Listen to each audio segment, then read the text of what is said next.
And we are back at the end of the 19th century. The Bronx River has been long known and infamous for its reputation as an open sewer. The negative perception has been a result of the industrial history of the area and the neglect that suffered over time. Now, however, in the past 2 decades, significant efforts have been made to restore and do some work to the river and its surrounding environment, thanks to the dedicated work of the Bronx River Alliance and its partners. And joining us now to discuss the past, the present, and the future efforts of the Bronx River Alliance are Ecology Coordinator Christian Murphy and Community Outreach Coordinator Victoria Toro. And glad to have you both sharing with us. Glad to be here. Good. Let me talk to you first, Christian. Talk about the Bronx River. I mean, many people drive by, maybe people see, but are not so familiar with the history of it. It's been there for a minute, a long time, and people have seen it sometimes as a waste, and then others like yourselves see it as a valuable resource. So the Bronx River historically was one of the most pristine water bodies in New York City. It is still New York City's only true freshwater river, and so that's a pretty unique characteristic, and one of the reasons why we're so important in protecting it. But the indigenous folks that lived along the area knew the river as an incredible resource. It fed them, it provided them with shelter and resources. And then when the colonists moved in, the river was an engine to drive the Industrial Revolution. And so it stopped being seen as such a natural resource, and it was a way of powering mills and factories, and it was a waste disposal system. And so we're trying to get the river back to what it used to be, which was that beautiful resource that people were, loving and enjoying. Yeah. And Victoria, I know you do a good job of getting out in the public and getting people connected to many events to really help to redevelop and fix up the Bronx River. Talk to us about the organization efforts and why you feel it's so important. Yeah, so we really, at the Bronx River Alliance, see ourselves as serving as a coordinated voice for the river. And our goal is to have the entire Bronx River corridor be a healthy, ecological, recreational, educational, and economic resource for all of the communities through which the river flows. And so that we work in partnership to make sure that this is a true resource for our community, and we do that by having lots of different public programming, hosting a robust calendar of stewardship and volunteer events, and hosting lots of fun events along the river to bring community, build community around the river, and make people fall in love with it to become great advocates for the river. We talk about the river. What is it that people sometimes don't know about the river that maybe we should know? Well, there are more than 24 species of fish that call the Bronx River home. You can get Atlantic blue crabs there, crayfish. We saw a comb jellyfish on the river just a few weeks ago. Wow. So the river is full of life. It is bustling with life. If anyone had lived along the river in the 70s and 80s, they maybe would never have imagined that creatures could live inside there, but it has a full, healthy ecosystem. And people, maybe don't realize that, and maybe that's why there's so much garbage in there. And so we're trying to change that narrative, that it's actually a living body of water, that there's things that depend on, the water being clean and healthy, and that dumping garbage in there is going to be very harmful. And Victoria, for yourself, what would you find to be one of the more impactful projects, if you will, that you guys have taken on that has raised awareness and at the same time benefited the river? I think that one project we've undertaken is the Intermunicipal Watershed Management Plan, which is bringing communities together across the entire watershed, not just in the Bronx, but Westchester as well, bringing stakeholders together with a common vision so that we can, improve the river collectively, all work together, because it's about building community. But then on a kind of Bronx-specific level, I think our recreation program has been an amazing force for connecting people, especially kids, to the river, having people fall in love with it that way. You talk about kids falling in love with it. What about the public? I mean, when you talk about people out there in the community, you say the Bronx River, okay, I may drive by, I may walk by, I may know by, but talk about the awareness, and are you finding that more and more people are not just aware, but really taking an interest in the efforts? Yeah, we get lots of emails, phone calls, people just showing up at our office saying, how can I get involved?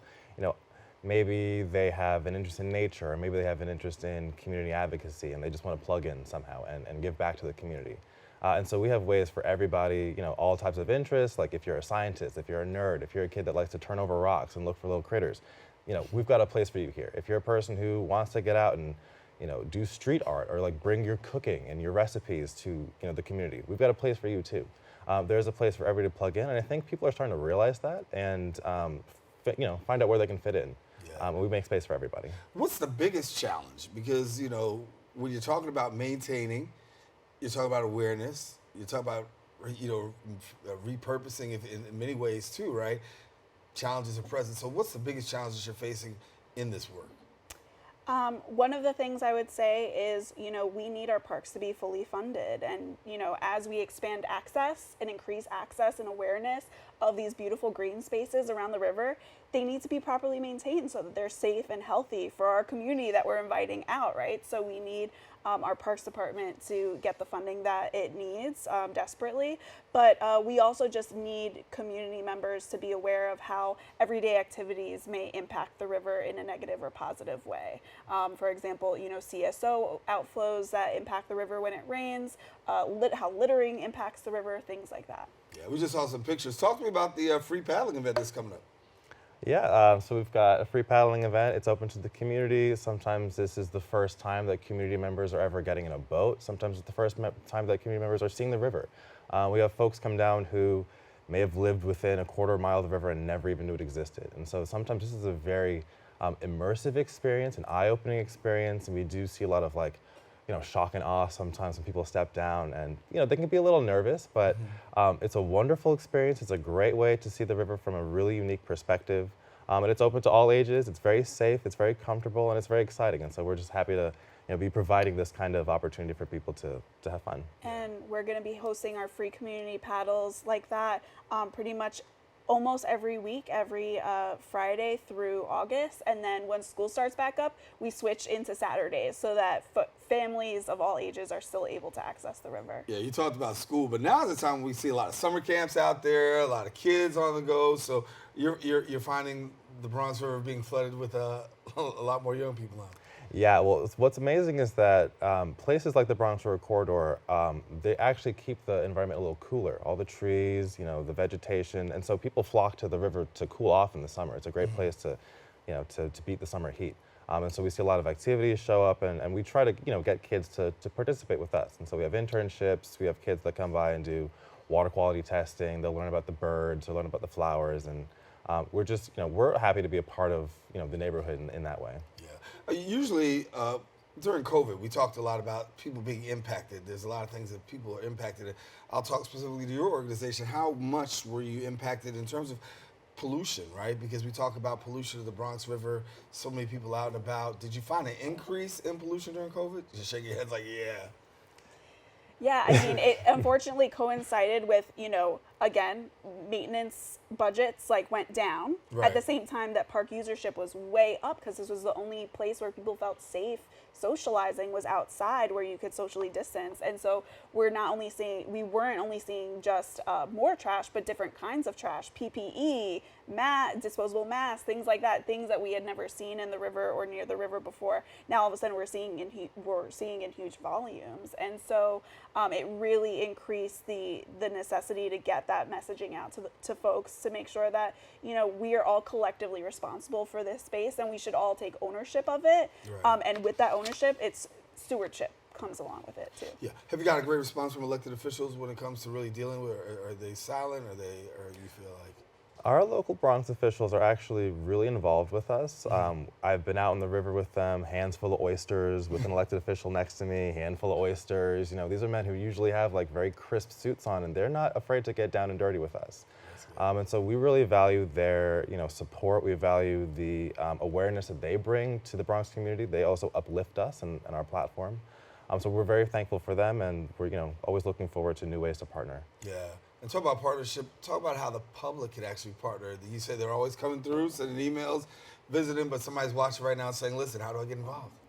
Become a volunteer. Like I said, on bronxriver.org, we have a whole calendar of not only community events, but volunteer events that people can plug into. But also we have these amazing community advocacy teams. So Christian co-chairs an ecology team, we have a greenway team and a foodway team that all intersect with different aspects of our work, that if folks, something speaks to you about whether you care a lot about food justice or ecological monitoring or accessibility to the river and its greenways.